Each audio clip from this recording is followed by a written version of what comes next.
Fais que Safari comme navigateur web, je vais utiliser la Safari parce qu'il est assez particulier quand on va télécharger des choses du web.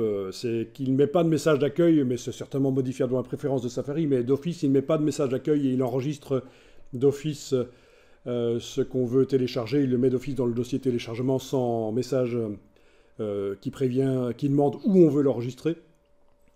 Et donc, contrairement à ce qui se passe avec Firefox. Alors, au niveau des navigateurs, Firefox est en perte de vitesse, mais voilà, il est toujours là, il a toujours son intérêt, notamment avec plein de modules pour améliorer ses caractéristiques, ses performances. Mais pour moi, le plus sérieux des navigateurs, je ne sais pas ce que vous en pensez, mais c'est quand même Chrome. Voilà. Donc évidemment, ça, il faut aller les chercher normalement par Safari, aller les chercher, télécharger l'image .dmg et installer sur le Mac avec l'identifiant. Mais bon, je vais aller par Safari. Voilà. Et là, on va aller chercher des images sur le web. Donc moi, je vous conseillerais de le faire par bing.com. Il y a d'autres moteurs de recherche. Évidemment, il y a Google, mais pour afficher les images en haute définition, ça pose un petit problème parce qu'ils ont retiré le bouton qui permet d'afficher en haute définition les images suite à un procès avec la banque d'images Getty. Il y a Yandex, le moteur de recherche russe. Il y a plein de moteurs de recherche. Yandex, j'ai un collègue qui l'utilise beaucoup parce qu'il trouve qu'il y a des choses qu'on ne trouve pas ailleurs sur Yandex.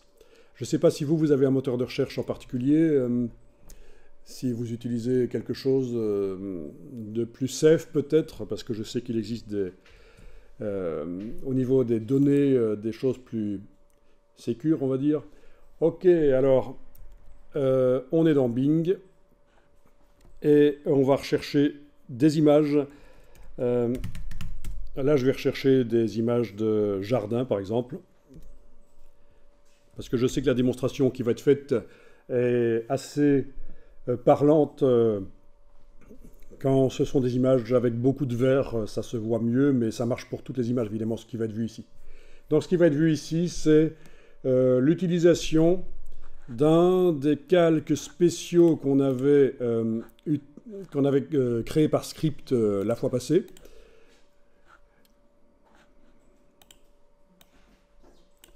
Je vais ici recharger rapidement dans Photoshop le calque spécial.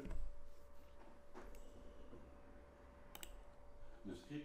Non, non, juste vous remontrer l'image en fait. Hein. L'image que le script avait créée. Et le script... On doit réinstaller le script.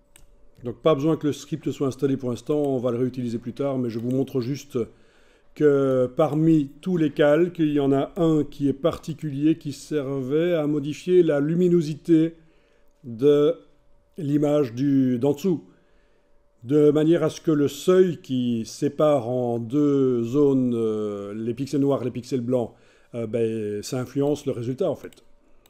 Vous aviez compris la fois passée. Eh bien, ce calque-là, on peut l'utiliser pour faire de la retouche de photos. Et c'est un calque spécial, il est rempli d'office d'origine avec du gris à 50%, donc du gris moyen, et il est en mode incrustation. Et donc c'est ça qu'on va recréer dans une autre image de jardin. Donc vous voyez, vous n'avez pas besoin de cette image-ci, c'était juste pour montrer que parmi tous les calques, il y avait celui-là qui nous intéresse déjà maintenant pour l'utiliser différemment. Ok, donc Garden, oui, j'ai tapé en anglais, et dans la partie images. Donc, dans ce cas-ci, je vais enclencher les filtres. Filtres. Voilà, taille d'image. Je vais demander éventuellement dans taille d'image, bien sûr, de rechercher des images de minimum 1000 sur 1000. Donc on est d'accord, on pourrait aller dans Photoshop générer une image par intelligence artificielle, c'est aussi une possibilité, ou aller acheter dans une banque d'images, ou aller sur des sites spécialisés qui proposent des images entre guillemets gratuitement. Ils demandent votre adresse mail En échange, bien sûr, et une adresse mail, ça se monnaie à peu près 35 centimes. Hein, donc, ils gagnent de l'argent avec les adresses mail, les sites qui proposent des images gratuites. Ok, là, j'ai demandé qu'il m'affiche que les images de minimum 1000 sur 1000 pixels. Ok. Voilà, donc du coup, ceci apparaît. Donc ceci, c'est ce qu'on appelle la résolution. Dans le monde de la vidéo, ça s'appelle la résolution. Dans le monde de l'image, on appellera plutôt ça la définition de l'image. Le nombre de pixels en largeur et en hauteur. Au niveau de la licence, moi, comme j'ai envie quand même d'utiliser des images que j'ai le droit d'utiliser, je vais aller voir licence domaine public. Donc, il est possible que ces images soient du domaine public. En tout cas, c'est ce qui est annoncé. Je vais aller voir. Donc, je vais vous demander de vous intéresser à des images qui sont non retouchées.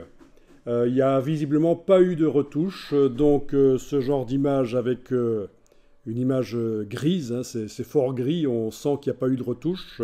C'est naturel. Moi, j'aime bien, en fait. Hein. C'est ça que j'aime pas dans les banques d'images, notamment celle de Adobe Stock, la banque d'images Adobe Stock. Je n'aime pas trop les images qu'ils proposent parce qu'elles sont trop retouchées. Les couleurs, les contrastes sont trop retouchés et on perd en authenticité, en fait, je trouve. D'ailleurs, de manière assez surprenante, l'intelligence artificielle, certains systèmes qui émergent pour faire des photos par intelligence artificielle font maintenant des photos très réalistes. On ne sait plus dire la différence avec la réalité, et parce qu'en fait, ça ressemble vraiment à des photos brutes non retouchées. Donc ça, c'est intéressant. Donc on parlera de ça. Pour les publications, vous avez parfois intérêt à faire de l'authentique plutôt que du bien retouché nickel. Parfois, une photo non retouchée, c'est mieux. Bien, donc, dans ce cas-là, je vais cliquer et demander d'afficher l'image, et on va voir ce que ça dit. Voilà, vous faites un clic droit, enregistrer l'image sous, ou enregistrer l'image dans téléchargement. Puisqu'on est dans Safari, c'est ce qu'il propose. Voilà. Donc, et on revient à l'onglet précédent, bien sûr, qui a toujours ceci. La croix, pour passer à autre chose. Ben voilà, oui, c'est un peu... Hein, limite, je suis en train de vous expliquer comment télécharger des images du web, mais déjà, vous avez pu télécharger des images que vous avez le droit normalement d'utiliser.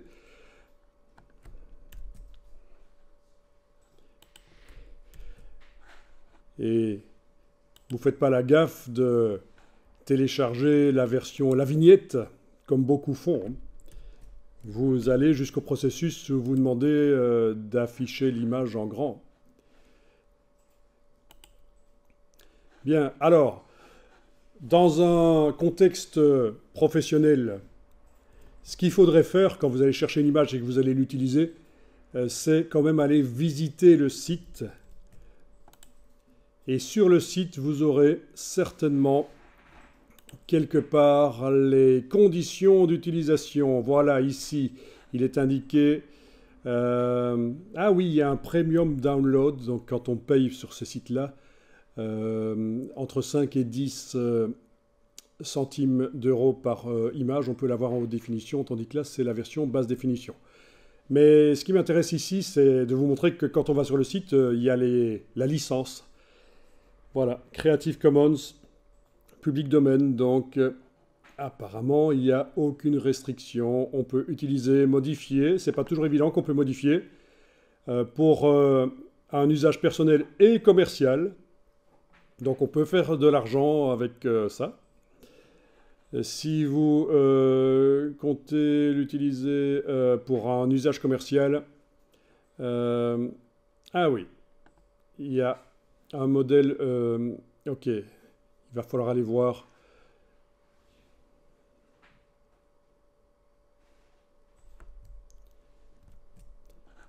Donc il faudra peut-être aller vérifier quand même. Ça, c'est quand même un peu à creuser parce que, évidemment, si c'est pour un travail local qui ne va pas être diffusé à grande échelle, il y a peu de chances que quelqu'un voit que vous avez utilisé l'image de toute façon. Et voyez la logique, hein. Donc, ben, téléchargez-en au moins 2. Et comme je vous disais, des images pas retouchées, des images un peu dull, un peu grises, un peu ternes. C'est très bien. C'est voilà. C'est des images brutes en fait, hein. Donc vous savez, quand on photographie avec un appareil photo, on peut photographier en RAW, en brut, et il n'y a pas de retouche qui est faite, il faut la faire par la suite, la retouche. Ou alors, si on photographie dans l'appareil photo en JPEG ou en TIFF, là, l'appareil photo fait déjà du travail sur l'histogramme, il fait la balance des blancs, etc. Donc vous avez déjà une image retouchée. Bon, ici, voilà, ce sont des images déjà à moitié retouchées. C'était certainement photographié en JPEG ou en TIFF, mais il n'y a pas eu de post-process, ça n'a pas été ouvert dans Photoshop pour l'améliorer. C'est clair, ça se voit. Bien. Donc ça va être notre base de travail, et je ne vous ai pas dit quelle image prendre, parce que vous allez pouvoir travailler avec chacune avec des images différentes, ça va être intéressant. Transférer dans le dossier d'aujourd'hui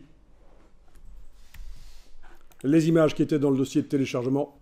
Donc vous allez en ouvrir une. Bon, quand vous êtes en affichage icône, vous avez remarqué que vous avez une réglette en bas à droite pour la dimension des images. Ça, c'est déjà sympa. Sur le Mac, quand vous sélectionnez une image et que vous enfoncez la barre d'espacement, vous la voyez en grand. Ça, c'est pratique aussi. Donc, on voit vraiment bien les images avant de les ouvrir.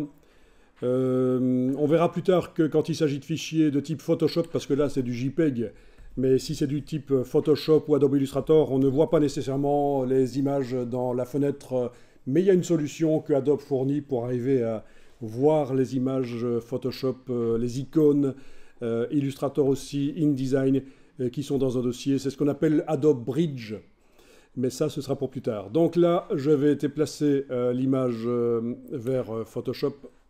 Voilà, touche F pour passer plein écran. Bien. Et donc, ce qui nous intéresse, c'est la palette des calques, absolument. Donc, le but ici, dans un premier temps, c'est de modifier les lumière dans l'image pour donner du modelé, pour qu'elle soit moins plate. Donc ceci peut servir aussi pour des portraits, bien sûr, mais on va d'abord tester sur des jardins.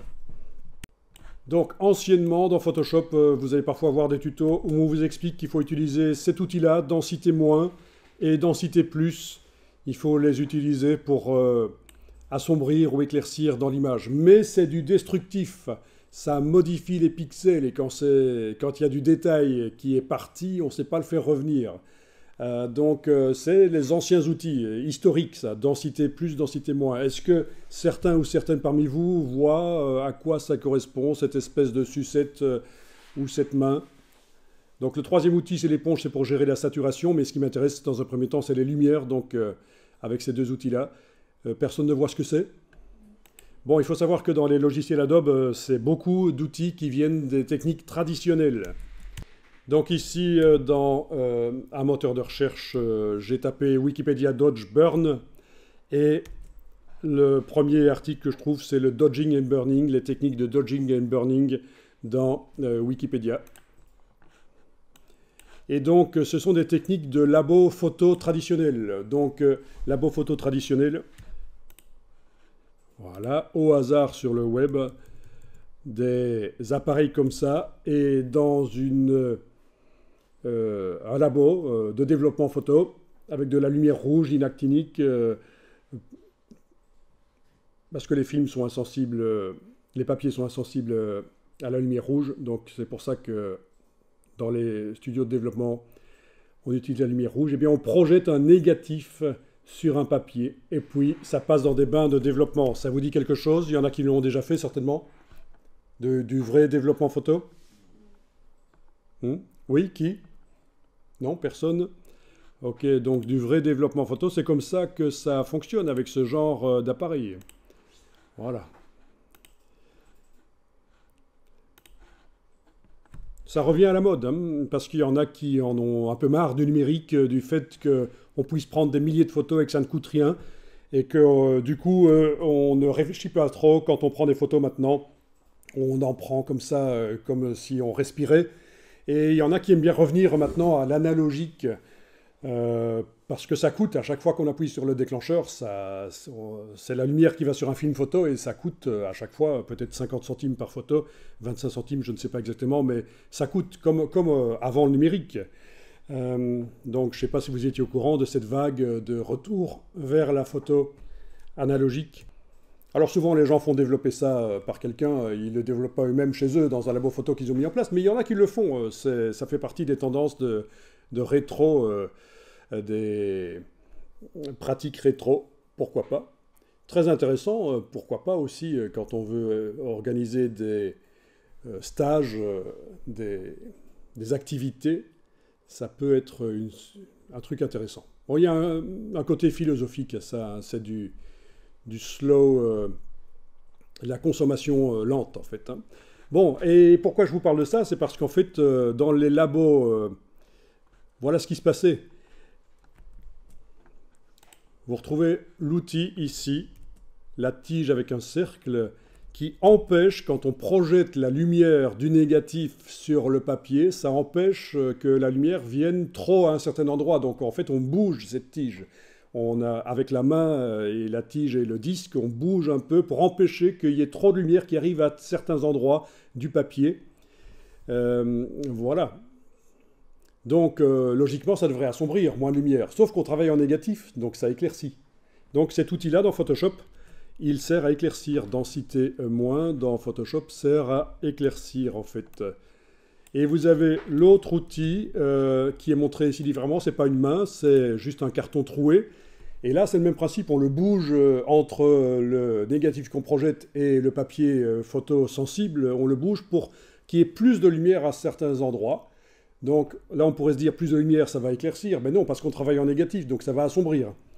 Et comme vous avez vu, dans Photoshop, il ne montre pas un carton troué comme ça, il montre une main, parce qu'on peut aussi le faire avec la main, pour focaliser la lumière sur une partie du papier photo. Donc c'est amusant, mais partout dans Photoshop et dans les logiciels Adobe, vous avez des outils qui vous paraissent bizarres, on ne sait pas pourquoi, mais en fait c'est en rapport avec des techniques traditionnelles. Donc ici, comme on avait dit, ces outils-là sont des outils anciens, on ne va pas les utiliser, c'est du destructif. Dans Photoshop, on essaye toujours de faire du non-destructif, c'est-à-dire qu'on amène une modification à l'image, mais on essaye qu'on puisse la rendre réversible, revenir en arrière, la supprimer, la modification.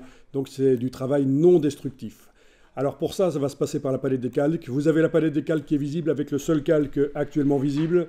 Donc nous allons dans le menu de la palette des calques, par exemple, chercher Nouveau calque, et ça va nous afficher une boîte. Si vous cliquez sur le signe plus en enfonçant la touche Option, la touche Alt sur le clavier, ça va également faire apparaître la boîte. Si on ne clique pas sur la touche Option quand on clique sur le signe plus, ça crée directement un calque normal. Un calque vide, sans pixels à l'intérieur, avec les réglages standards, mais il faut absolument arriver d'une manière ou d'une autre à faire apparaître cette boîte qui s'appelle Nouveau calque. Dans cette boîte Nouveau calque, vous allez chercher mode incrustation et vous allez cocher couleur neutre pour le mode incrustation. Donc d'office, il est rempli de 50% de gris. Si on oubliait de cocher couleur neutre, ok, on a un calque en mode incrustation. Même chose aussi, si on avait oublié de le mettre en mode incrustation, il est possible ici de le mettre, ce calque, en mode incrustation. Donc c'est la manière dont il va se mélanger, agir avec ce qui se trouve en dessous. C'est les modes de fusion, mode de dessin. Et pour le remplir de gris, puisqu'on a oublié, là c'est pas du gris, c'est un damier de transparence. C'est rempli de transparence là. Pour le remplir de gris neutre, ce serait édition, remplir. Et dans la boîte remplir, on aurait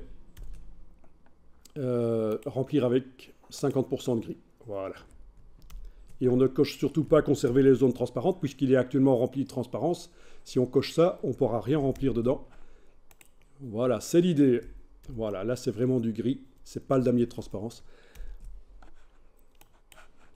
Alors là, vous allez faire apparaître la palette de couleurs. Ah oui, j'ai oublié de vous dire, mais moi, vous avez vu, hein, moi j'ai fait disparaître toutes les palettes de droite en fait, hein, avec Shift Tabulation.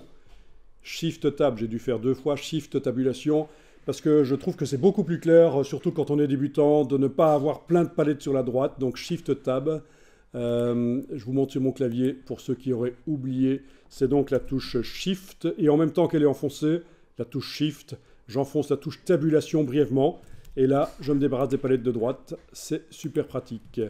Et évidemment, si vous enfoncez seulement Tabulation, vous avez tout enlevé, il faut réenfoncer Tabulation. C'était vraiment Shift Tab qu'il fallait faire.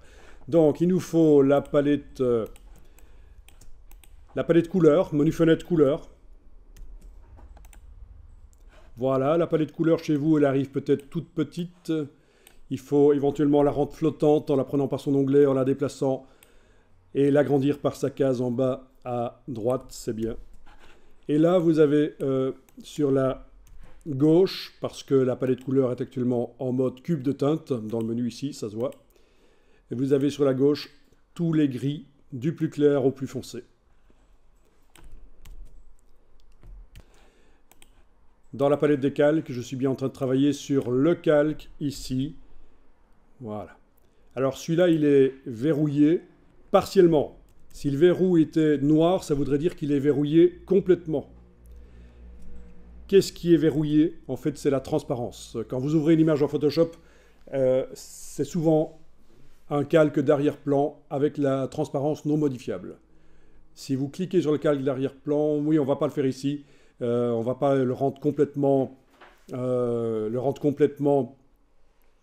verrouillé. Donc faites gaffe quand vous allez utiliser l'outil qu'on va utiliser. Il faut absolument que ce soit le calque du dessus qui soit activé.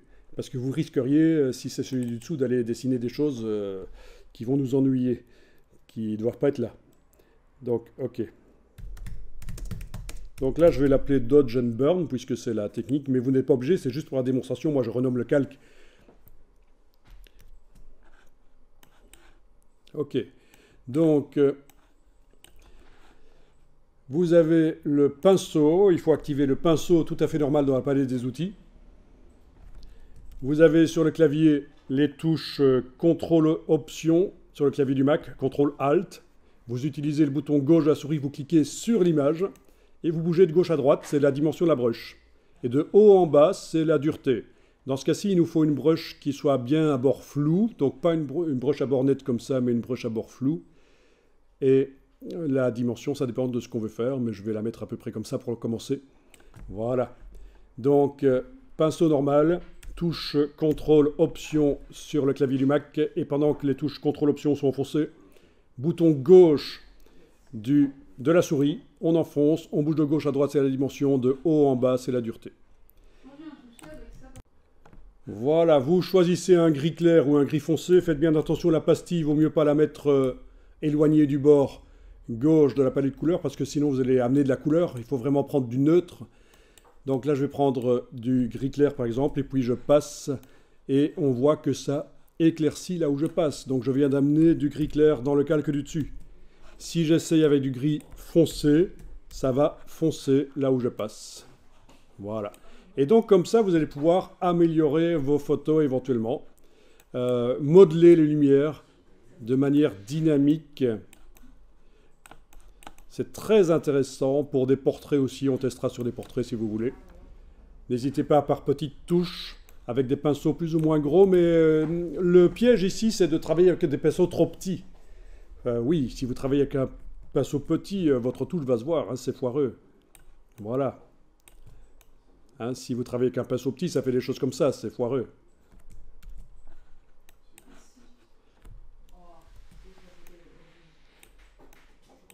Voilà. Donc, il faut travailler avec un gros pinceau et avec une brosse floue. Alors, en cas de gaffe, évidemment, vous avez un menu édition annulé, commande Z. Et quand on aura annulé, on pourra rétablir, donc refaire ce qu'on vient d'annuler, que ce soit à nouveau visible. Mais moi, je vous conseille d'utiliser la palette historique. qui maintenant existe dans tous les logiciels Adobe, Photoshop, Illustrator, InDesign, c'est menu fenêtre historique. Fenêtre historique.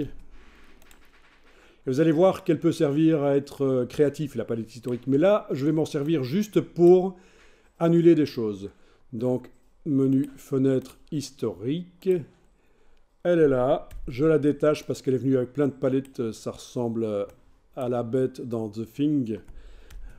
C'est super moche. Ok, voilà. J'agrandis la palette historique. C'est tout ce que vous avez fait sur l'image. Depuis l'ouverture jusqu'à la création du calque, etc. Donc voilà. Tiens, j'aurais utilisé l'outil sur l'image, sans le savoir. Il ne fallait pas. Et donc là, on peut revenir en arrière si on a fait des gaffes. On voyage vraiment dans la construction de l'image, tout ce qu'on a fait. Voilà. Très intéressant, la palette historique. Encore plus que d'utiliser l'annulation Commande Z sur le Mac, CTRL Z sur le PC. Voilà, toujours avec le pinceau normal, en dessinant en gris ou en gris clair ou en gris foncé. Je vais ici me dire, tiens, je vais prendre du gris foncé. Et je vous montre quelque chose que vous n'allez peut-être pas pouvoir appliquer tout de suite sur votre image, mais ça vous servira vraiment, il faut le retenir. Si je passe ici, sur la bordure, vous voyez qu'elle s'assombrit. J'annule. Je vais vous montrer que... J'annule, voilà, c'est là. Je vais vous montrer qu'on peut faire des droites avec le pinceau dans Photoshop. Et ça peut être utile. Les droites, c'est comme ça. Clic, et puis, sans enfoncer la souris, je vais à l'autre extrémité de la droite, et je fais majuscule clic. Donc c'est Shift clic. Voilà. Clic, Shift clic. Ok, dans ce cas-ci, un petit peu de retouche. Voilà. Au début, là, ce serait bien. Ok. Voilà, clic, shift, clic, c'est pour faire des droites. On y reviendra, mais c'est super pratique et c'est caché, en fait, on ne le voit pas. Si on ne le sait pas, on croit qu'on ne peut pas faire des droites avec le pinceau, mais pour faire certaines retouches, c'est super pratique. Ok.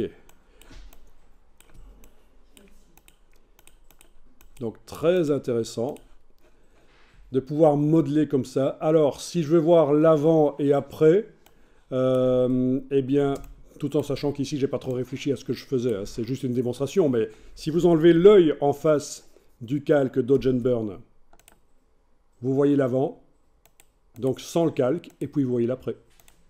Donc l'idée, c'est d'équilibrer. Voilà, franchement, je pense qu'on voit la différence. Hein. La partie supérieure gauche de l'image, j'ai assombri. Le chemin au centre, j'ai éclairci, comme s'il y avait un coup de lumière dessus. J'ai éclairci un peu à droite aussi. Je pense que l'image est meilleure maintenant. Bon, quand vous avez ça, vous enregistrez sous. Et on va garder la version, donc forcément Photoshop. Hein. Dès qu'on met des calques, c'est le format dans lequel il est possible d'enregistrer des calques. Les trois autres là qu'on voit aussi, mais c'est surtout le format Photoshop.psd qu'on va utiliser. Voilà, donc à côté de la version... ah oui, ici c'est bien. Malgré que c'est un PSD, j'arrive à voir. Vous voyez aussi l'icône chez vous? C'est surtout sur le PC qu'on ne voit pas les icônes quand c'est du format Photoshop en fait. Hein. Mais là, sur le Mac, on le voit bien. Donc, ok, il est en train de me faire cette petite icône ici. C'est juste parce que le cloud chez moi est peut-être en train d'enregistrer. Non, ok, c'est juste pour dire que ce sera copié sur mon cloud, c'est une sécurité. Mais chez vous, vous n'avez pas ça et ça n'a aucune importance. Vous voyez bien votre format Photoshop retouché. Vous voyez la JPEG d'origine. Donc elle est toujours là à côté, la JPEG d'origine. Déjà rien que là, si on compare même les icônes, on voit la différence. Comment on fait pour mettre là-bas pour agrandir les icônes? Ok, donc tu es bien en affichage par icône. Oui. Et la barre en bas à droite, tu ne l'as pas? Non. Ah bien, ça c'est surprenant. Si vous allez dans le menu présentation, jusque afficher les options de présentation. Est-ce que vous voyez ici un curseur qui vous permet de modifier la taille des icônes? Ok. La question, c'est de savoir pourquoi est-ce que vous ne le voyez pas en bas à droite de la fenêtre. Bonne question. Donc, commande moins et commande plus, parce que je ne vois pas pourquoi vous n'avez pas le curseur. Donc, ah si, je sais peut-être pourquoi vous n'avez pas le curseur. C'est parce que ça fait partie de la barre qui indique aussi ceci que vous n'avez pas, l'espace disponible. Ok. Oui, c'est ça, c'est la barre d'état, menu présentation, afficher la barre d'état. Et là, vous avez des informations que je trouve très intéressantes. Qu'est-ce qui reste comme place sur le disque dur? Et vous savez qu'un disque dur ne doit pas être rempli à plus de 80%. Sinon, il y a risque de plantage. Si vous avez un disque dur de 1 Tera, donc 1000 gigas, s'il y a plus de 800 gigas, c'est critique. Ça commence à être problématique. J'en profite ici pour vous le dire. Et maintenant, vous avez le curseur en question, là, le curseur.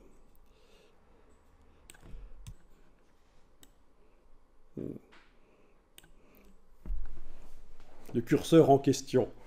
Parfois, je donne cours dans l'enseignement secondaire et quand j'utilise des termes comme ça, ils ne comprennent pas. Mais ça veut dire quoi, le curseur en question? Pourquoi la question? C'est quoi la question? Elle est vite répondue, la question, ou quoi? Donc, c'est marrant. Mais ça va, vous, il n'y a pas de problème. Bien, on va essayer sur une autre image. Donc, vous ouvrez une autre image. Touche F, voilà. Mais attention, ici, il va y avoir une différence. On va faire un script, parce que quand vous devez souvent faire la même chose sur des images, et qu'on soit dans Photoshop, Illustrator ou InDesign, c'est la même chose.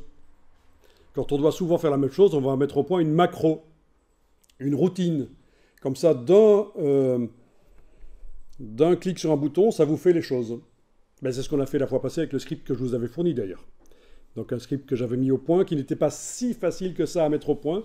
C'était quand même relativement pas du niveau débutant, même s'il était encore très simple. Mais ici, on va faire un script très simple. Donc vous allez chercher la palette Action, menu Fenêtre, Action. Ça, c'est des scripts faciles à faire par l'utilisateur.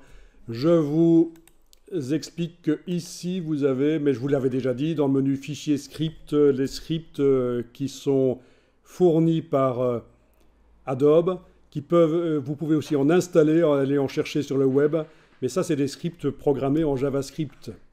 Donc, ce n'est pas des scripts que vous allez faire facilement vous-même. Même moi, j'en ai jamais fait. Donc, il paraît que pour l'intelligence artificielle, maintenant, on peut en faire facilement, mais... Donc, ce qu'on va chercher, c'est vraiment les scripts les plus simples, des enregistrements d'une série d'actions qu'on fait sur une image, et puis on rejoue ça. Ok, vous allez dans la palette Action faire votre propre dossier de script d'abord. Donc dans le menu de la palette Action, vous allez jusque Nouvel ensemble. Oui, on aurait cliqué sur le dossier, c'était la même chose, dans le bas de la palette Action. Donc vous allez éventuellement, pour simplifier les choses, je vais l'appeler ici, on va l'appeler modeler lumière et détails sur les photos, parce que vous allez voir qu'on va également s'occuper des détails. Ok. Donc voilà. Ah tiens, j'ai mal écrit.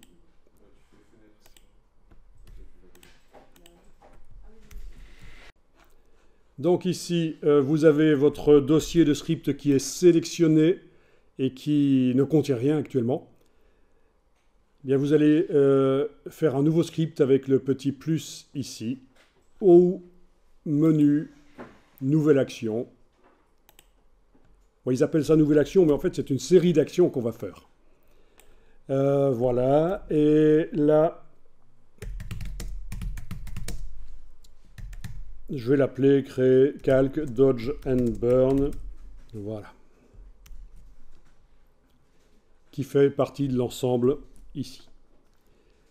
Donc, si vous cliquez sur enregistrer, vous allez voir une petite boule rouge dans le bas de la palette action. Ça veut dire que tout ce que vous faites s'enregistre. Attention, même passer d'une image à l'autre s'enregistre. Hein. Si vous avez plusieurs images ouvertes et que vous passez de l'une à l'autre, ça s'enregistre. Donc, il ne faut pas. Parce que quand vous allez jouer le script, l'autre image, elle s'y trouvera peut-être pas ouverte. Et donc, il va bugger le script. Voilà, donc vous avez le bouton rouge. Et qu'est-ce qu'on fait? La première chose que je vous conseille de faire, c'est ici, dans la palette des... non, ça devrait aller comme ça. Ça devrait aller comme ça. Il n'y a pas de problème. On va directement demander nouveau calque dans le menu de la palette des calques. Et on va dire qu'on fait un calque en mode incrustation avec couleur neutre pour le mode incrustation. OK. Et vous voyez qu'il a écrit dans le script que vous avez créé un calque en mode incrustation rempli avec la couleur neutre. Vous cliquez sur le petit carré pour arrêter l'enregistrement du script. Et donc ça veut dire que sur plein d'autres images, il suffira de sélectionner le nom du script et de cliquer sur le bouton lecture. Et ça va le faire. Et là, c'est simple, mais ça peut vous faire plein de calques à la suite. Vous l'avez vu avec mon script que je vous avais fourni. On va tester pour voir s'il fonctionne le script. Donc, vous allez jeter le calque qui vient d'être fait. Vous le mettez à la corbeille. Voilà.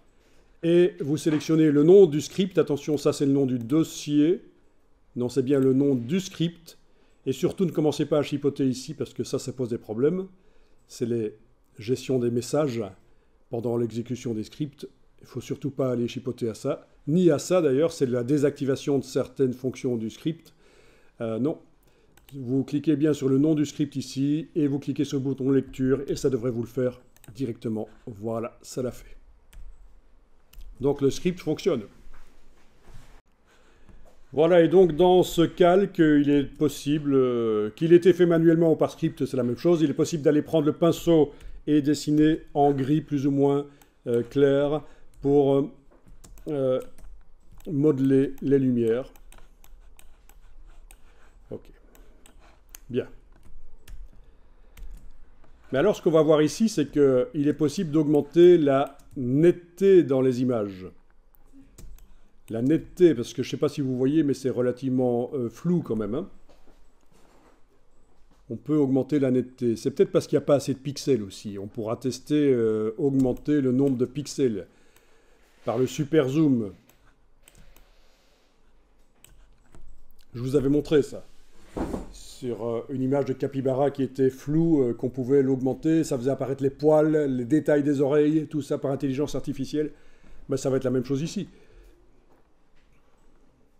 Mais on va garder pour l'instant le nombre de pixels de l'image tel quel. Donc quel est le nombre de pixels de l'image? Si on va dans Image, taille de l'image, on va voir que c'est une image de 1920 sur, dans mon cas, sur 1275 pixels.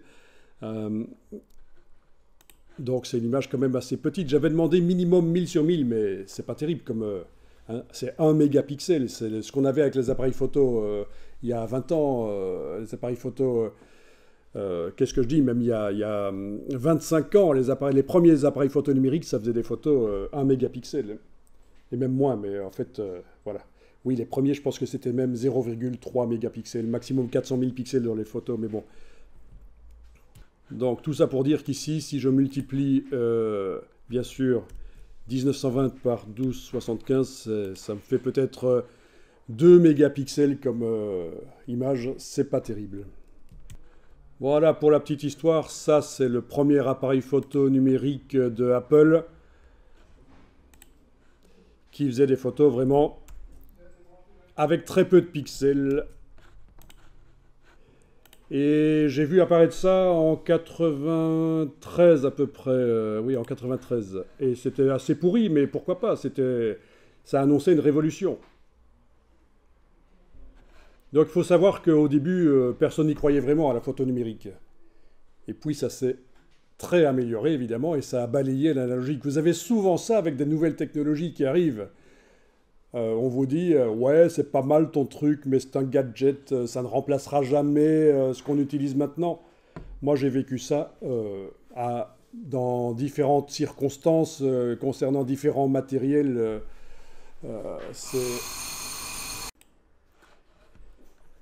Alors, les détails.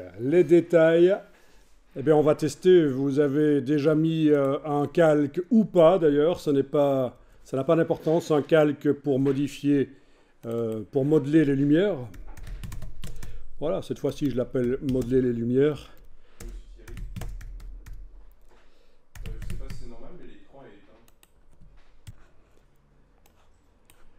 Bon, peu importe qu'il soit là ou pas, le fait est que maintenant, nous allons, et bien sûr, vous n'enclenchez pas l'enregistrement du script maintenant, on va juste tester l'ajout d'un autre calque par-dessus ici. Donc, ce que vous allez faire, c'est prendre le calque d'arrière-plan et l'amener sur le signe plus et vous obtenez arrière-plan copie. Il était possible aussi certainement de faire un clic droit, dupliquer, peu importe, il y a plein de manières de faire les choses. Donc ici, on va s'intéresser à l'accentuation des détails. Il existe une méthode pour accentuer les détails, une méthode qui est ancienne, qui s'appelle filtre, renforcement, accentuation. Ici, je vous montre une méthode meilleure qui est utilisée depuis plus de 10 ans par les photographes professionnels et les gens qui s'y connaissent un peu. C'est ce qu'on appelle la technique du passe-haut. Donc, le calque d'arrière-plan copie, mettez-le au-dessus du calque modeler les lumières. Alors, ce calque du dessus, il recouvre complètement les calques d'en dessous, en fait. Hein. Ils sont pas visibles, ce qui est en dessous, hein, parce que ceci est complètement opaque, c'est très bien. Et alors, on va appliquer un filtre sur ce calque. Un filtre qui va transformer le calque en gris avec des lignes qui soulignent le contour des objets. Vous allez voir, c'est ce qu'on appelle le passe-haut. Voilà, donc vous avez le calque du dessus qui est activé. Vous allez dans menu filtre, divers, passe-haut.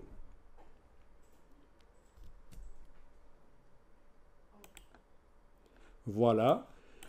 N'hésitez pas à zoomer avec Alt roulette, même si vous êtes dans la boîte passe-haut. Et alors l'idée, c'est ici avec le rayon, de modifier le rayon de manière à ce qu'il ne reste plus que les bords des objets visibles en fait. Voilà. Donc c'est tout à fait normal que ça fasse quelque chose comme ceci.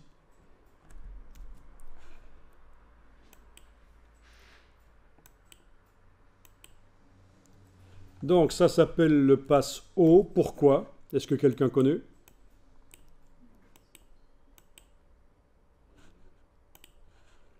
Ah, c'est pas évident.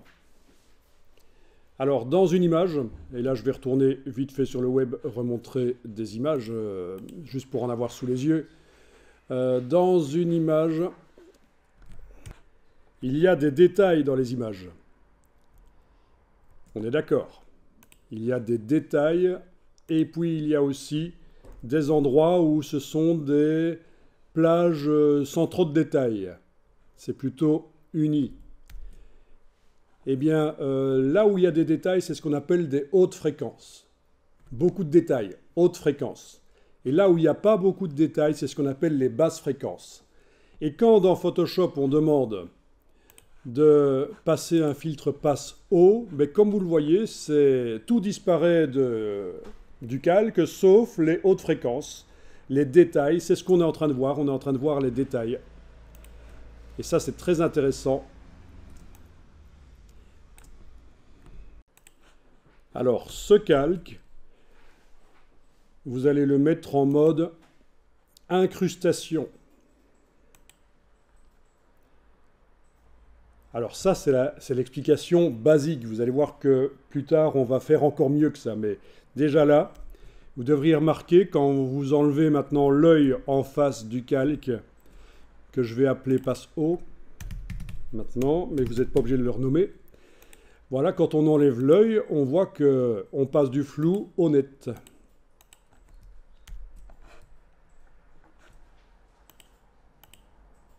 D'accord? Donc l'image comporte peu de pixels, c'est un problème, mais Si on combinait ceci avec le super zoom qui multiplie les pixels, ce serait encore mieux. On fera ça plus tard, on va y aller étape par étape. Est-ce que vous remarquez que vous arrivez à améliorer les détails, en quelque sorte la netteté, sans détruire les couleurs en fait? Ça ne détruit pas les couleurs, ça amène juste de la netteté en plus. On est d'accord? Bon, ben ça c'est bien.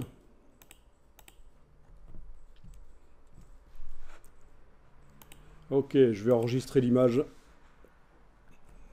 au format Photoshop. Comme ça, on a une trace de ce qu'on a fait. Il va vous falloir une troisième image pour faire le test. Donc si vous n'avez que 2 images que vous avez téléchargées tout à l'heure, ce serait bien d'aller en télécharger 1 ou 2 supplémentaires.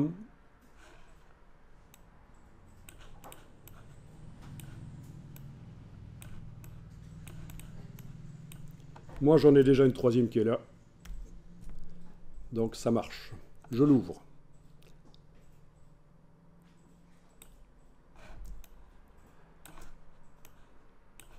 Est-ce que vous avez une petite idée de ce qu'on va faire là maintenant?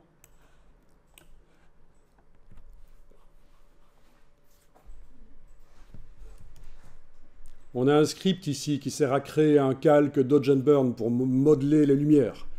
Mais on va modifier le script. Je vais d'ailleurs le renommer déjà maintenant.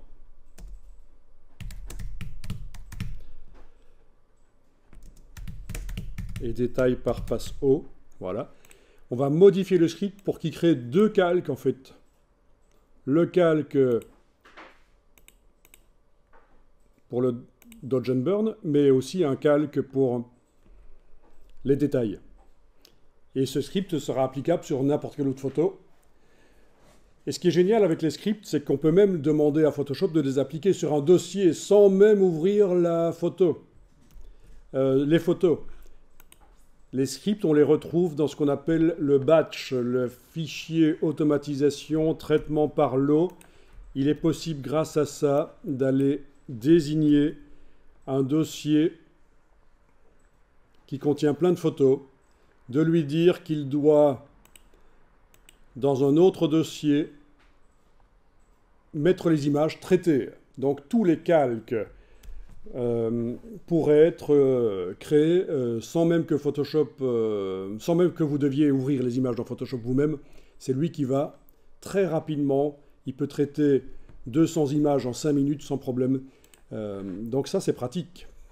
Parce que là, on avait vu avec le bouton de lecture du script qu'on appliquait le script, mais donc il peut l'appliquer en lot, en batch. Ok, vous avez donc une nouvelle image. Donc sur cette image, on va jouer le script qu'on a fait précédemment, pourquoi pas.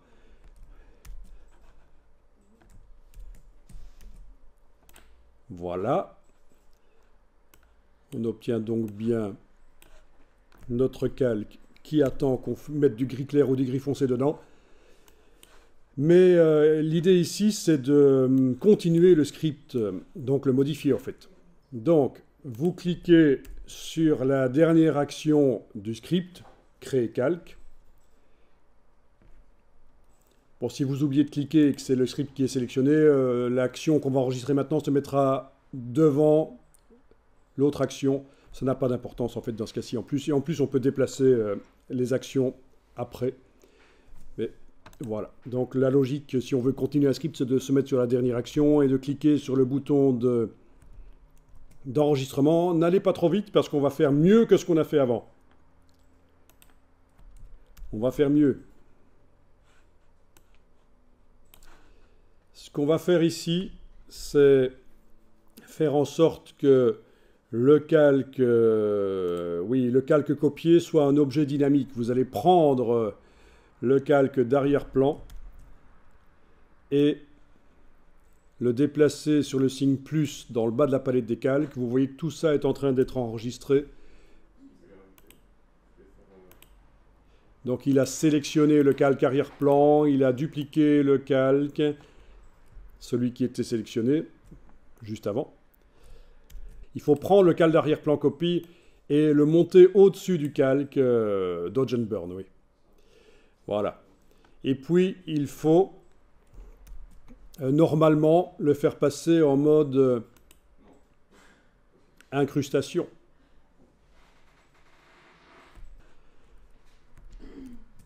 Alors, normalement, il faudrait logiquement faire quoi maintenant sur ce calque du dessus?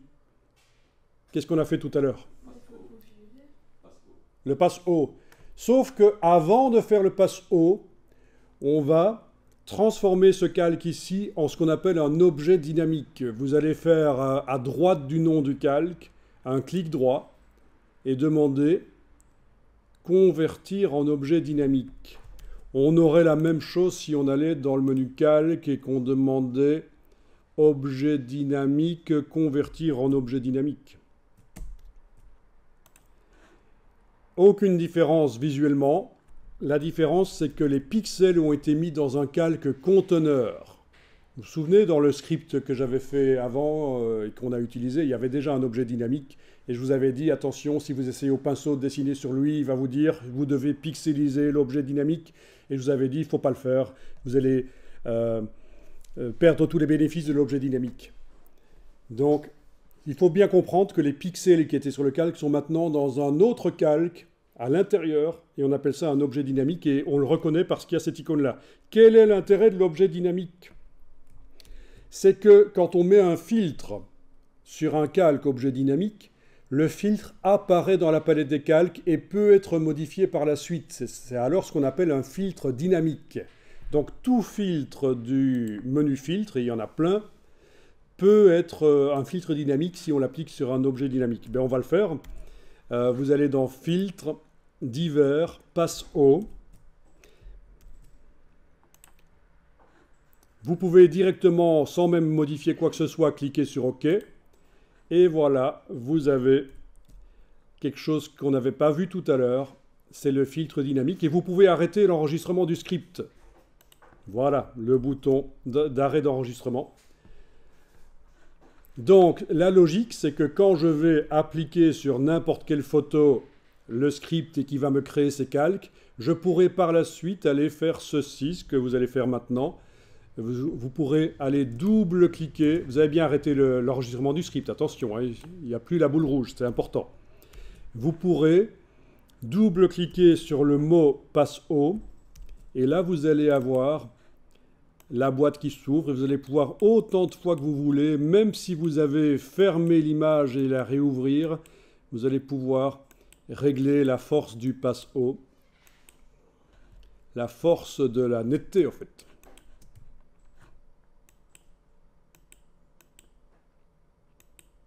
En fonction de chaque image et du sujet. Ok. Donc ça c'est génial. Ça existe depuis très longtemps, il y a plein de gens qui ne le connaissent pas. C'est un filtre appliqué sur un objet dynamique, ça devient un filtre dynamique. Et dynamique, ça veut dire modifiable en fait. Hein. Quand on parle de dynamique, c'est modifiable. En anglais, on utilise le terme smart, intelligent. Smart filter. Smart object. Voilà, vous allez voir ça dans les versions anglaises.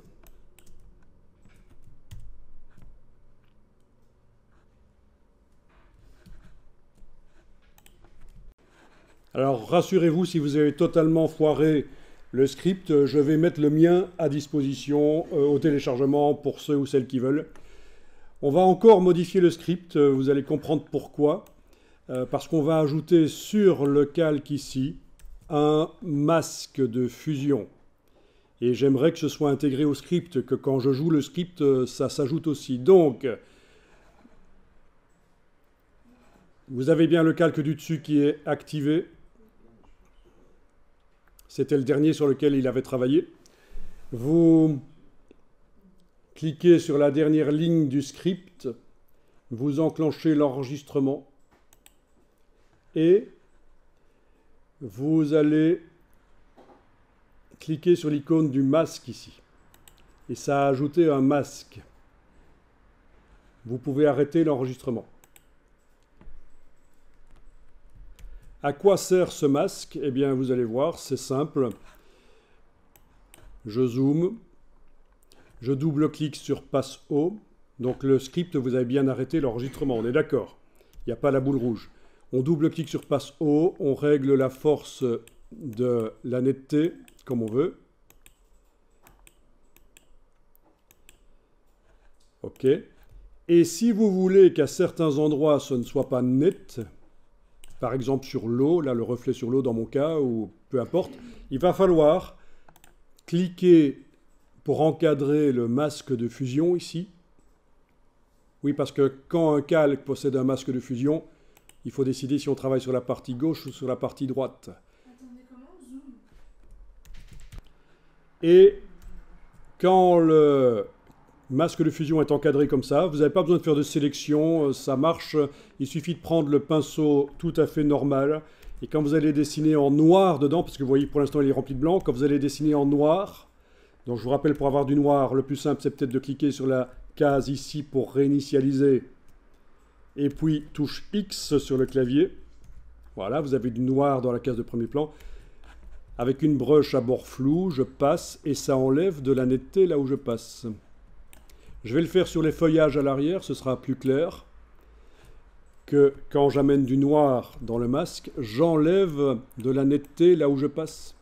Et ça, c'est très bien, parce que ça donne de la richesse aux images d'avoir des parties qui sont nettes, mais d'autres qui sont floues. Alors n'hésitez pas à jouer avec l'historique pour... N'hésitez pas à jouer avec l'historique pour revenir en arrière s'il fallait. Et si vous voulez ramener de la netteté, il faudra faire touche X, dessiner en blanc, et voilà. Et si vous voulez ramener à moitié de la netteté, il faudra dessiner avec du gris. Ça marche aussi. On peut mettre du gris dans le masque ici. D'ailleurs, si je fais Alt-clic, Option-clic, je le vois en grand, il y a du gris, parce que je travaille au pinceau à bord flou. Ça veut dire que quand je fais une retouche de netteté, il y a une transition entre ce qui est net et ce qui ne l'est pas, grâce au gris, au bord gris du pinceau. Alt-clic, je reviens au travail normal sur l'image. C'est Option-clic sur le masque. Donc très intéressant de pouvoir comme ça mettre sur certaines parties de la netteté et pas sur d'autres. Et vous venez de l'intégrer au script normalement, qu'il y a un masque qui est ajouté sur le calque du dessus. Je vais ajouter une dernière chose au script et puis vous allez aussi l'ajouter. Et puis je mettrai au téléchargement pour ceux ou celles qui auraient foiré leur script, je vais mettre... mais d'abord, pour savoir s'il a foiré, il faudrait le tester sur une image. Est-ce que vous pouvez m'expliquer avec... Voilà, le modelage de la netteté. Et on peut faire comme ça des contrastes de netteté. Vous allez voir dans les images, il y a plein de contrastes qui existent. Contraste de couleurs. J'ai une image avec plein de bleus différents, et puis il y a un endroit, il y a du jaune et de l'orangé, en moins grande quantité que les bleus, c'est du contraste de couleurs. J'ai une partie sombre dans l'image, où quasiment tout est sombre dans l'image, mais j'ai une partie très claire, contraste de lumière. Et en fait, des contrastes, il en existe plein, et là, c'est un contraste de netteté. Plus vous amenez des contrastes dans vos images différents, des contrastes différents, il y a des contrastes de matière aussi, des matières lisses, qui se contrastent avec des matières rugueuses. Plus vous amenez des contrastes dans vos images, plus visuellement elles sont riches, plus elles en jettent, entre guillemets. Mais je ne suis pas en train de dire qu'il faut le faire, que vous devez systématiquement faire le plus de contrastes différents dans vos images. Parce que les images minimalistes, avec peu d'informations, peu de contrastes, ça peut être bien aussi. Mais le fait est qu'il existe plus que les contrastes de couleurs qu'on connaît d'habitude. Voilà le contraste de netteté, une partie nette, une partie qui ne l'est pas. Et encore là, c'est pas trop. Mais voilà. Donc, on va tester sur une autre image. Ben, pourquoi ne pas aller chercher éventuellement des portraits sur le web, hein, comme ça vous testez avec des images de portraits, et après évidemment vous pourrez le faire sur vos propres photos de portraits. Voilà, donc je vais aller dans Bing et rechercher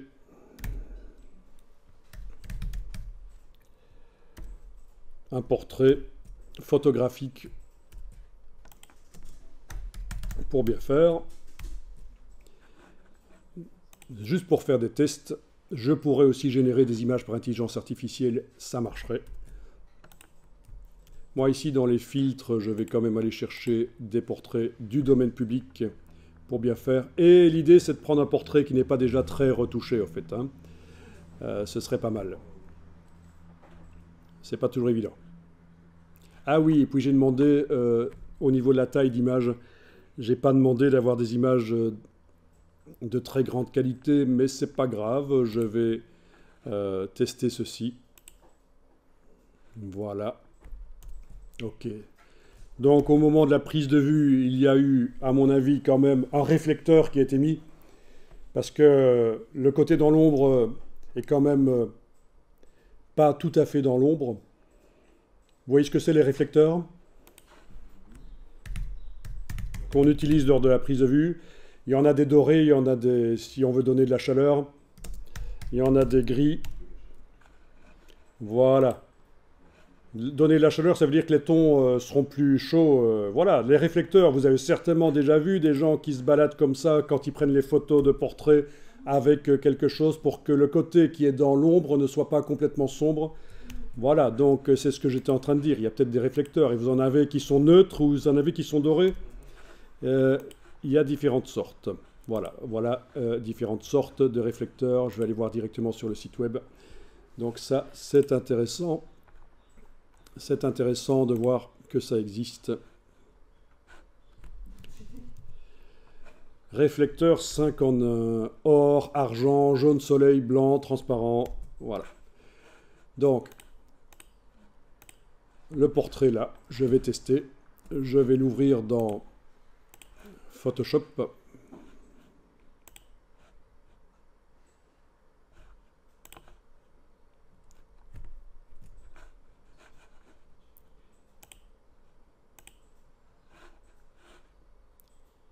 Ok, je ne l'ai pas enregistré au bon endroit. Ou je ne l'ai pas enregistré du tout, finalement, à force de parler. Ok.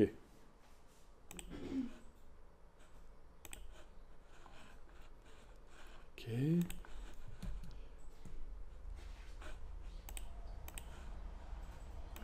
Ok. Le voilà. Ok, c'est une image avec peu de pixels, vous avez vu. Quand on zoome, mais je l'avais vu en fait, hein, quand je suis allé sur le web, là, j'avais vu dans les résultats de recherche 576 sur 864, parce que je n'avais pas demandé, comme précédemment, ici, dans taille d'image, d'avoir une image de minimum 1000 sur 1000, par exemple. Donc, voilà. Donc, qu'est-ce qu'il faut faire pour tenter d'améliorer ici? Bah, il faut regarder déjà sur le web si l'image n'existerait pas en meilleure qualité. Une recherche par image. Pourquoi pas? Vous connaissez les recherches par image? Bah, ça fait quand même longtemps que ça existe, hein. Par exemple, quand on est dans Bing, et il y a aussi ça dans Google et dans plein d'autres... voilà, vous avez la possibilité, au lieu de faire une recherche par le texte, de faire une recherche par l'image. Donc, suivant le moteur de recherche, ça se présentera un peu différemment, mais d'un moteur de recherche à l'autre, mais c'est toujours le même principe. Donc voilà, je vous montre, hein. Si je veux faire une recherche par image ici dans Bing, je vais prendre l'image qui est sur le disque dur et la déplacer dans la recherche par image. Et là, ça devrait me dire, tiens, où est-ce que cette image existe ailleurs? Ah ben voilà, regardez, 1152, il y a plus de pixels là. 4 tailles d'images différentes. Ah, vous ne connaissiez pas ça? Quand vous voulez voir si vos images sont également utilisées, vos images à vous, si vous êtes photographe ou créatif, vous voulez voir si quelqu'un les utilise sur le web, c'est la solution, la recherche par image. Ok, 4 tailles d'images. Oh, même 3500 sur 5200, dingue. Ok, imaginons qu'elle n'est pas disponible en cette qualité-là. Que feriez-vous dans Photoshop pour améliorer la qualité? Là, je change juste d'outil pour ne plus avoir la forme de la broche qui apparaît. J'ai pris l'outil de déplacement, mais c'est juste un détail. Non, le fait d'améliorer la netteté ne va pas améliorer l'image ici Si, ça va amener un peu de netteté, mais le problème de l'image ici, c'est principalement qu'il n'y a pas assez de pixels. Image, taille de l'image, il n'y a pas assez de pixels. Je suis en 576 sur 864. Je prends ma petite calculatrice. Hein. Voilà. Ça fait combien de pixels?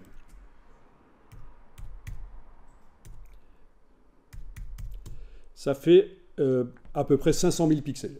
Donc 0,5 mégapixels. On en est à peine au-dessus de ce que le premier appareil photo Apple de 94 faisait. Hein. 93. Je vous l'ai montré tout à l'heure. Les premiers appareils photo numériques qui faisaient bien rire au départ. Hein. Ça ne remplacera jamais l'analogique. Les studios photo professionnels ont résisté longtemps, et puis, enfin, pas tous. Il y en a qui s'y sont mis au numérique assez vite, avec notamment les appareils Leaf, qui étaient assez avancés à l'époque. Mais bon, peu importe, c'est 500 000 pixels, et l'image, vous voyez, sur le web, elle est disponible en... Et je reprends ma calculatrice, apparemment, en supposant que ce n'est pas un agrandissement Photoshop qui a multiplié les pixels artificiellement, ce qui n'a aucun intérêt, parce que c'est ce qu'on peut faire nous aussi. 3519 fois 5000, ok, et ça nous fait 18 millions de pixels. Donc ça, c'est un appareil photo avec un capteur 18 mégapixels. Donc typiquement, c'est un reflex ou un mirrorless, peu importe, mais c'est un appareil photo professionnel. De plus en plus, les gens font des photos avec leur smartphone parce que la qualité des smartphones devient assez dingue. Mais pour vraiment avoir des photos de qualité, il reste ces appareils photo. Les appareils photo, oui, les vrais appareils photo. Il y en a ici qui utilisent des vrais appareils photo. Toi, tu es photographe de formation? Caméraman, forcément alors. Voilà. Donc vous avez en gros deux types d'appareils photo pro. Vous avez les reflex à l'ancienne avec un miroir qui se relève quand on appuie sur le déclencheur. Donc ça fait un bruit, hein, ça fait le clic-clac. Donc il y a un miroir qui se relève pour que le capteur reçoive la lumière. Et le miroir, il sert à voir à travers un prisme qu'est-ce que l'objectif voit réellement. Ça, c'est très ennuyeux. Je suis allé un jour à un concert et il y avait un photographe qui était là au concert. Je me suis dit, mais j'ai envoyé un message d'ailleurs. Je lui ai dit, OK pour prendre des photos pendant les concerts, mais pas avec un reflex, quoi. À notre époque, il existe les appareils photo mirrorless, c'est-à-dire qu'il n'y a pas de miroir, il n'y a pas de prisme. On peut regarder dans l'appareil photo pour cadrer, mais c'est un petit écran qui est à l'intérieur de l'appareil photo. Ça ne fait pas de bruit quand on appuie, donc c'est quand même exactement ce qu'il faut, les mirrorless, quand on fait des photos de concert. C'est pas acceptable de faire un bruit à chaque fois qu'on appuie sur le déclencheur. Si vous faites des photos d'animaux ou d'enfants avec un réflexe, avec un miroir, à chaque fois, ils entendent, ils regardent, et ça les perturbe, ils sont pas naturels. Voilà. Et ça, vous connaissiez. Donc voilà. Les appareils photo reflex, donc avec le miroir qui se relève pour laisser passer la lumière vers le capteur, mais avant d'appuyer sur le déclencheur, le miroir est comme ça, et par le prisme, on voit réellement ce que l'objectif voit, en quelque sorte, et on peut régler la profondeur de champ, plein de choses, la netteté, alors qu'avec le mirrorless, ils appellent ça l'hybride ici. Vous avez le capteur directement et c'est par un viseur électronique, donc un petit écran qu'on voit ce que le capteur voit. Donc, en gros, tout ça pour dire que les smartphones, c'est bien, ça évolue énormément, mais il y en a de plus en plus qui font des photos au smartphone. Il y en a même qui ont fait des films au smartphone, je veux dire des longs métrages. Mais il y a plus sérieux. Ok, donc malgré tout, on n'a pas parlé du super zoom la fois passée? Ah, eh bien écoutez, on en a parlé? On en a parlé, hein. Je vous remontre. Quand vous avez une photo et que vous voulez multiplier Mais oui, avec le capybara, je vous avais montré que ça recréait même les poils du capybara, alors que sur l'original, on voyait que des pixels. Filtre Neural Filters. Donc si vous voulez réessayer avec une image que vous avez téléchargée, vous pouvez. Sinon, vous regardez. Filtre Neural Filters. Et vous voyez que parmi les filtres neuronaux, il y a le lissage de la peau, portrait intelligent, c'est pour faire des portraits, pour des retouches portraits. C'est un peu ce qu'on est en train de faire, mais ça, ce sera automatisé. Vous avez la colorisation d'image, le flou de profondeur possible aussi, restauration de photos quand il y a des défauts sur les photos, des déchirures, etc. Enfin, c'est génial tout ce qu'il y a, mais ce qui m'intéresse le plus ici, c'est le super zoom que j'enclenche. Et là, dans le bas de la boîte Neural Filters, donc c'est menu Filtre Neural Filters, je demande de créer un nouveau document, pas un nouveau calque. J'indique ici en bas de combien de fois je veux multiplier les pixels. Si je fais 4 fois, ça va faire 16 fois plus de pixels. Quand le bouton OK est devenu bleu en bas à droite, ça veut dire que le calcul est fait. Avec la main, ici, je peux aller bouger l'image avec Alt roulette, voilà. Et je peux aller voir ce qu'il nous a fait. Et ça, c'est assez dingue. Et je vous avais même montré que, ok, c'est super dans Adobe, mais il existe même encore mieux, Magnific AI. Vous avez Magnific AI qui fait des... et aussi Topaz Lab. Topaz Lab, tu connais peut-être en tant que vidéaste.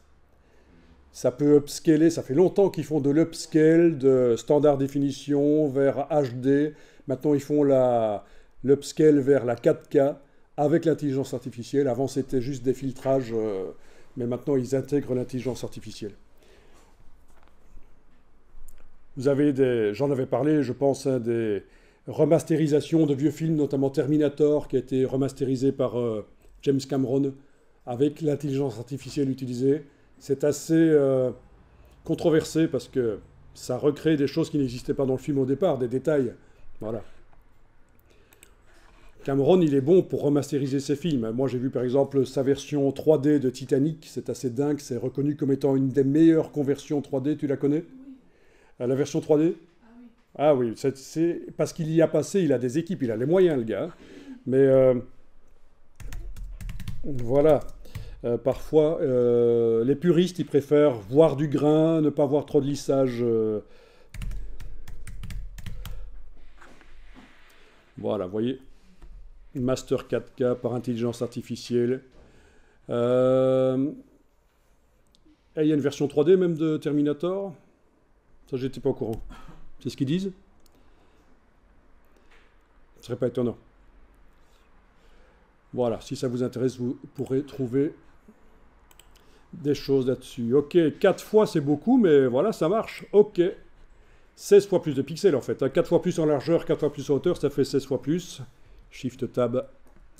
Voilà.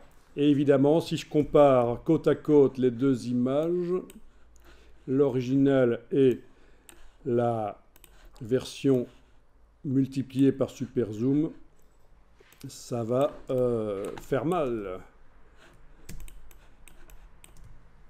Voilà, ça c'est l'œil. Et ça c'est l'œil. Ah, c'est dingue quand même. Hein. Ça lisse beaucoup. Oui, ça lisse, ça lisse. Après, on peut faire ressortir le détail. Hein, c'est ce qu'on va tester. Pour les portraits, en général, on aime bien quand c'est lisse. C'est ce qu'on appelle d'ailleurs la dictature du lisse. Et puis parfois, on ne lisse pas parce qu'on veut l'authentique. Les grains de la peau, on ne les lisse pas. Voilà. Quand même. Hein. On voit que avant, dans Photoshop, sans l'intelligence artificielle, il n'était pas possible d'obtenir ça. Il y a vraiment de la recréation de détails, en fait. Et c'est pas extraordinaire parce qu'on a démarré d'une image très petite. Peut-être le faire en plusieurs fois améliorerait le travail. Hein. Plutôt que de passer directement à 4 fois, passer à 2 fois, puis à nouveau à 2 fois. Ok, bon, je vais continuer sur la version agrandie, sachant que ici, ce serait stupide en production de faire ça, puisque on l'avait vu, elle existe en version très nette sur le web. Mais j'ai pas le temps d'aller la chercher, et puis de toute façon, pour l'exercice ici, ce n'est pas nécessaire. Donc, l'idée, c'est d'aller dans le panneau Action. Ok, menu fenêtre Action. Je vais tant qu'à faire aussi afficher la palette des calques. Voilà. Et je vais demander... Ah oui, et puis j'avais dit que j'allais faire quelque chose en plus, mais c'est pas grave, ça va aller, ça va marcher. Ça va, est-ce qu'il va marcher, justement? On va voir. Je clique sur Créer calque Dodge and Burn. C'est le nom du script, pas le nom du dossier. Je clique sur le bouton de lecture. Ah, ben voilà. Il ne trouve pas. Il ne trouve pas parce que pour que le script fonctionne dans tous les cas, il faut... parfois, chez certains ou certaines parmi vous, ça a fonctionné. Pourquoi? Parce qu'en fait... Et là, je vais jeter le premier calque que le script a fait parce qu'il n'est pas allé jusqu'au bout. Il faut en fait travailler sur une image aplatie, menu calque, aplatir l'image. Vous voyez, il n'y a pas le verrou ici sur le calque. Donc, techniquement, on peut modifier la transparence du calque. Voilà. Mais je la laisse à 100%. Mais alors, je vais faire calque, aplatir l'image. C'est donc un calque d'arrière-plan, transparence verrouillée. Si j'essaye de jouer le script à nouveau...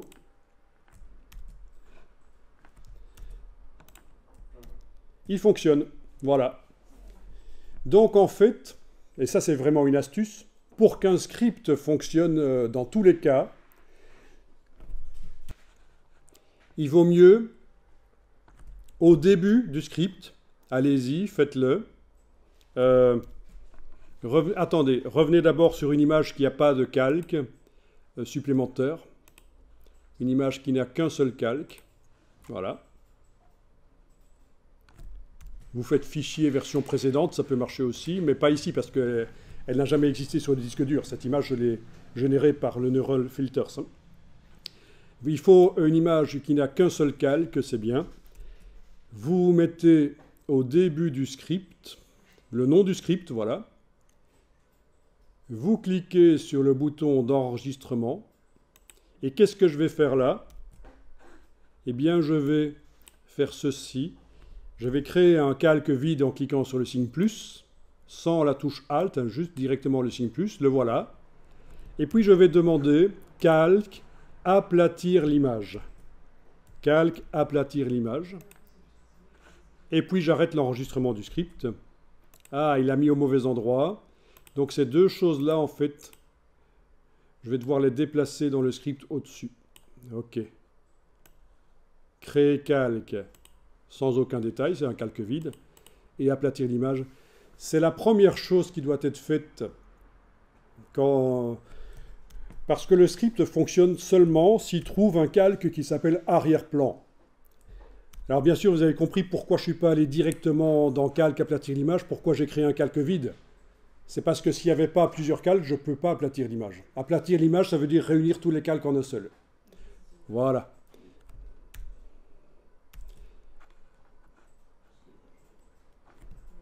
Donc, je vais bientôt vous mettre le script au téléchargement. Je vais le jouer pour tester.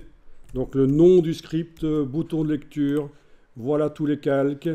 Donc, qu'est-ce qu'on peut faire avec le calque ici? Ah, j'aurais pu nommer les calques dans le script, mais comme ça, quelqu'un qui ne connaît pas le script saura ce qu'il doit faire. On peut mettre des messages aussi dans le script pour indiquer ce que les gens doivent faire. Donc, l'idée, c'était d'aller chercher la palette couleurs, de prendre le pinceau normal, de choisir un gris, de modifier la forme de brush, de modifier donc les lumières. Voilà, c'est peut-être un peu fort comme gris, je vais prendre un peu moins fort, voilà, de modifier les lumières, d'assombrir plus ou moins. Alors, dans ce cas-ci, ça a tendance à changer la couleur en plus de modifier l'intensité lumineuse. On y reviendra, il y a des solutions.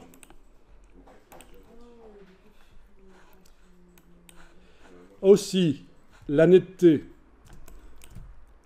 Double-clic sur le mot passe haut. Et je peux aller régler le rayon pour régler la force de la netteté. Voilà. Sachant que c'est une image qui est déjà avec des pixels multipliés en fait. Hein. OK. OK, je clique sur OK. Puis dans le masque ici, possibilité d'aller dessiner en noir pour qu'à certains endroits la netteté ne s'y trouve pas. Voilà. Généralement, on fait les yeux nets et le reste un peu flou. Ça peut se faire évidemment à la prise de vue avec la profondeur de champ. Ici, c'est les retouches rapides. OK. Il faudra qu'on essaye aussi le Neural Filter, sa amélioration de portrait. Ça peut être intéressant. Là, vous avez une version manuelle. Et surtout, ce qui était intéressant ici, c'est que vous avez vu comment faire un script en fonction, quand vous devez faire souvent la même chose sur des images, possibilité d'automatiser Photoshop. Donc voilà, ce qui se passait chez toi, c'est que tu avais déplacé créer calque, mais aplatir l'image était resté chez toi en bas. Donc forcément, après avoir créé tous les calques, il aplatissait tout. Donc je vous avais dit tout à l'heure, quand vous avez fait créer calque et aplatir l'image, qu'il fallait sélectionner le nom du script, et je m'attendais à ce qu'il le fasse là, et il l'a fait quand même à la fin, il a fallu déplacer manuellement. Créer calque et aplatir l'image. Alors ici, je vais enregistrer le script sur le disque dur. Il faut savoir que si maintenant Photoshop plante, il est possible que le script disparaisse de la palette des scripts, parce qu'il n'existe que dans Photoshop. Si on ferme Photoshop et qu'on le réouvre, c'est enregistré sur le disque dur, le script. Il est dans Photoshop. Mais si Photoshop plante maintenant, alors que vous n'avez pas entre-temps fermer Photoshop et réouvrir Photoshop, voilà, il y a un risque que ce soit perdu. Mais alors, le meilleur moyen pour ne pas perdre le script, c'est aussi de l'enregistrer en tant que fichier .atn sur le disque dur. Le script doit être sélectionné, on va aller voir dans le menu de la palette des scripts et faire enregistrer le script. Et là, je vais l'enregistrer dans le dossier d'aujourd'hui. Et comme on voit, c'est un fichier qui va porter le nom du script. Et au bout, là, c'est .atn. Là, quand on a un nom long comme ça dans le Mac, pour arriver à avoir le début ou la fin, je joue sur le clavier avec les flèches haut et bas sur le clavier, ici. Les flèches haut et bas sur le clavier me permettent, quand j'ai un nom long, de voir le début et la fin du nom. Et évidemment, au début, quand vous utilisez le Mac, vous avez la boîte d'enregistrement qui ressemble à ça. Il faut absolument avoir la grande boîte avec l'icône ici de flèche. C'est évidemment beaucoup plus sérieux. Ok, donc je l'enregistre sur le disque dur. Et là, je vais vous le mettre au téléchargement pour ceux et celles qui veulent, qui n'auraient pas réussi à faire bien le script, qui auraient un problème. Donc, j'ai le fichier .atn, script d'action. Je vous l'ai mis sur un serveur et au téléchargement en direct, si vous tapez ça dans la barre d'URL d'un navigateur, vous arrivez directement sur le dossier qui contient le script. Il faudra donc le télécharger et dans le menu de la palette d'action, demander « Charger des scripts ». Et vous aurez le mien. Et il fonctionne. Je vais d'ailleurs tester.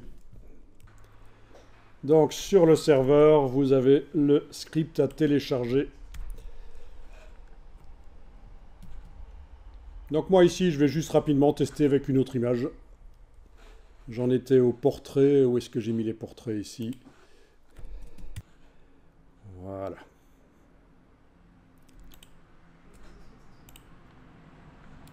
Ok.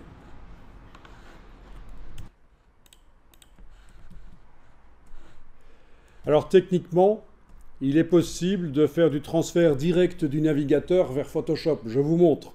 Là, je viens d'enregistrer l'image sur le disque dur. Je suis censé normalement l'ouvrir dans Photoshop. Mais si je fais un clic droit et que je demande copier l'image, bon là je suis dans Firefox, mais à mon avis ça doit marcher de la même manière dans Safari. Je teste, puisque vous êtes dans Safari, j'avais oublié que je devais utiliser Safari pour qu'on soit bien synchro. Voilà, clic droit, copier l'image. Oui, on l'a aussi dans Safari. Dans Photoshop, quand une image se trouve dans le presse-papier, donc le clipboard, c'est ce qu'on vient de faire. Quand on copie une image, ça va dans le presse-papier. C'est une partie informatique de l'ordinateur, en quelque sorte. Hein. Ça vous dit quelque chose sans doute. Quand on fait fichier nouveau dans Photoshop, il propose de faire une nouvelle image qui a exactement les bonnes dimensions par rapport à ce qui se trouve dans le presse-papier. Je clique sur Créer, je colle, édition collée, voilà. Donc c'est le transfert direct du navigateur vers Photoshop. C'est techniquement possible. Je ne l'ai pas fait jusqu'à présent. Moi j'aime bien avoir les fichiers sur le disque dur, mais voilà. Donc là je vais même fermer ceci et je vais ouvrir l'image que j'avais téléchargée sur le disque dur. Je vous informais juste que le transfert du navigateur vers Photoshop fonctionne et qu'il n'y a même pas à se poser la question quand vous faites un nouveau document, tiens, quelle est la dimension que je dois donner non, presse-papier, d'office. Ok, donc ici je joue le script, on a bien sûr un calque d'arrière-plan, mais si je double-clique sur lui, ok, et que je le transforme en autre chose qu'un calque d'arrière-plan, calque 0, ça va quand même fonctionner. Donc ici, le nom du script est sélectionné, bouton lecture, voilà, ça a fonctionné. Donc netteté éventuelle. Voilà, netteté.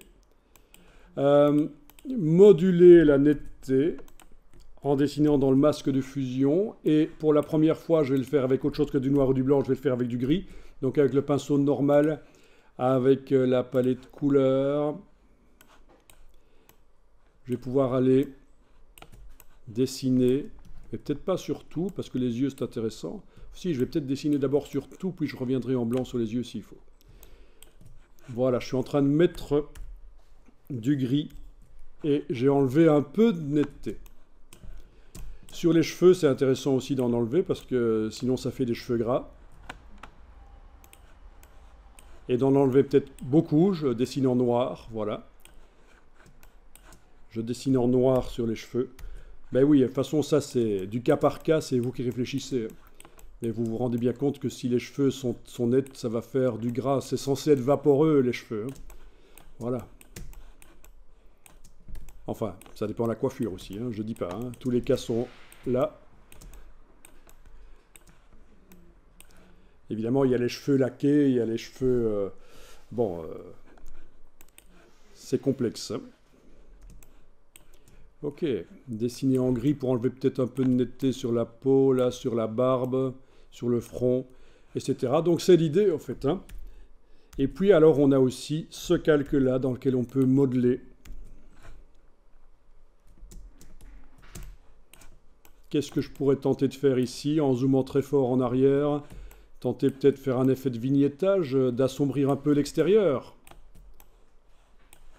Même si le fond est blanc, je n'arriverai pas à l'assombrir, mais... Voilà, il s'agit éventuellement d'assombrir, mais peut-être pas l'enfant. L'enfant, là, je vais peut-être l'éclaircir, mais pas autant. De temps en temps, je fais du commande Z, du CTRL Z. Voilà. Bien. Est-ce qu'on peut tenter un éclaircissement de tout le visage aussi, des visages? Oui. Ok, donc, si je résume, et ça, c'est vraiment fait à l'arrache.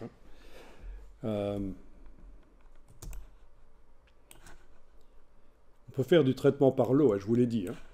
Fichier, automatisation, traitement par lot. On désigne le dossier, on désigne le script qu'on veut appliquer.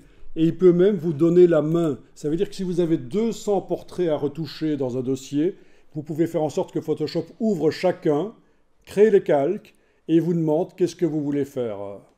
Il va même vous ouvrir les boîtes pour vous, vous n'aurez plus qu'à bouger les curseurs. Donc il faut y penser, ça, la productivité, ça compte.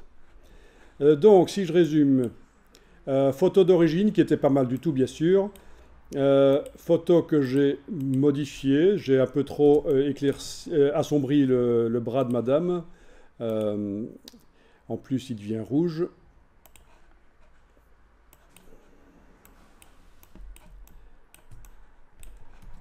Là, je l'ai un peu éclairci, voilà, ok. Ok, vous voyez un peu l'idée. Donc, modification des valeurs. Fait à l'arrache et pas très bien. Et puis la netteté aussi, c'est l'autre calque que je vais maintenant afficher pour vous montrer. Voilà, la netteté. Sachant que l'image n'a pas beaucoup de pixels, alors la netteté, ça fait quelque chose de bizarre. Ok. Je vais quand même enregistrer cette version retouchée dans le dossier d'aujourd'hui. Dernière chose que je vous montre, open your eyes, ouvre tes ouilles.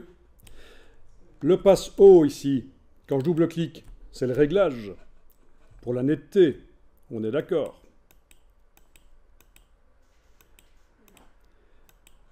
Ok. Ce réglage pour la netteté, il est valable pour cette image avec ce nombre de pixels-là. Mais si je diminue le nombre de pixels, par exemple image, taille de l'image, le moteur de multiplication et de division des pixels est enclenché. Ici, je mets pourcent et je vais par exemple faire 9 fois moins de pixels. Je la mets à 33%.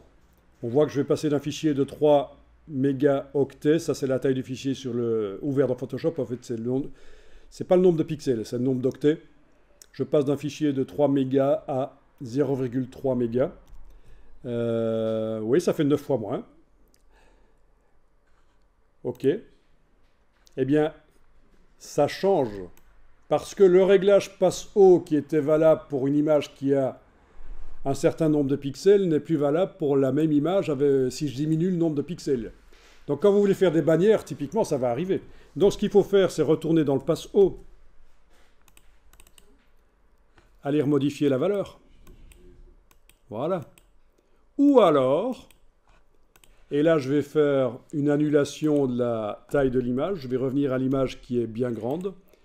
Ou alors, avant de redimensionner l'image, vous aplatissez comme ça. Vous réunissez tous les calques en un seul, menu calque, aplatir l'image. Donc voilà. Le réglage de passe haut, ben, il n'existe plus, mais enfin je veux dire visuellement il existe encore, mais on ne peut pas le modifier. Et là, si vous allez dans image, taille de l'image et que vous modifiez le nombre de pixels, ça va réduire et ça va être correct par rapport au nombre de pixels dont vous disposez. Pour les faire en petit, par exemple. Voilà. Vous voyez un peu la logique? Ah, c'est pas si évident que ça, hein, mais il faut y penser à ça. C'est que quand vous diminuez la taille de l'image, si le filtre passe haut, pour les détails, il est toujours là, eh bien, il reste avec la même force, mais pour une image avec moins de pixels, donc ça foire. Donc deux solutions. Réduire, modifier le passe haut, ou alors aplatir l'image et réduire. Non, le traitement par l'eau, dans ce cas-ci, le script, en fait, il fonctionne sur toute image. Il fonctionne sur toutes les images, le script.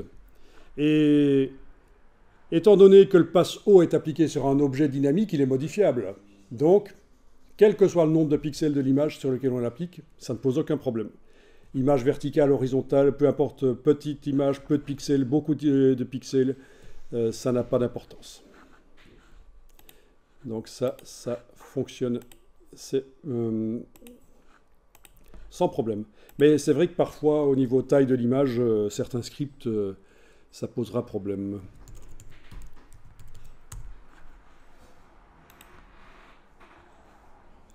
Ok. Donc voilà. Une image bien précise. C'était combien 4800 sur 6100. Est-ce que c'est vraiment du domaine public? Il faudrait vraiment aller vérifier. Mais quoi qu'il en soit, copier l'image. Photoshop, nouveau. Créer. Coller. Voilà. Ah, ça n'a pas marché. Ça n'a pas marché. Il m'a collé la version... il m'a collé une version parce que j'étais pas en zoom avant quand j'ai fait copier. Si, ça marche. Qu'est-ce qui se passe ici alors? Ça me paraît beau. Ah oui, non, c'est net. C'est parce qu'il y a un flou d'arrière-plan sur la personne, j'avais pas vu. Oui, il y a un flou. Ok, non, il n'y a pas de problème. Le copier, ça a marché. On voit bien que les cheveux sont bien nets ici. Et là, ils sont bien nets dans Photoshop aussi. Pas de problème. Et donc, le script que je joue, voilà, ça marche. Pas de problème. On a la possibilité de mettre éventuellement en évidence par du noir flou. Et il ne faut pas hésiter à faire du gros. Aller là autour, c'est trop, il faut que je fasse du gris, etc. Voilà. Bien sûr, on peut aussi faire ça d'autres manières, du vignettage. C'est tout à fait possible. Enfin, vous voyez l'idée, ça marche.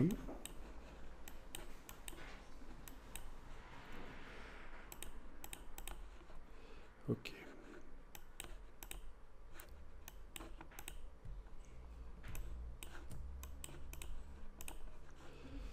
Ok, donc ça c'est la correction des lumières.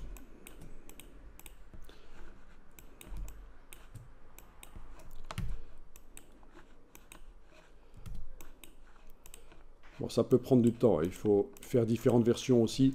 Et alors quand vous avez plein d'images à retoucher, il ne faut pas y passer trop de temps sur chaque image, il faut les passer en revue et revenir dessus. Si vous passez 5-10 minutes sur la même image, vous allez user votre esprit et votre œil, et il vaut mieux en faire beaucoup, en touchant un tout petit peu à chaque image, et les passer en revue comme ça, carrousel, comme ça votre esprit ne s'use pas sur la même image. Vous la voyez, l'image que vous avez retouchée avant, quand vous revenez dessus, vous la voyez d'un nouvel œil, et vous voyez les défauts et les qualités. Ok. Donc tout ça dépend si on veut de la netteté ou pas. On règle le passe haut. Donc voilà, tu vois, ça fonctionne sur toute image, même des images extrêmement précises. Ok.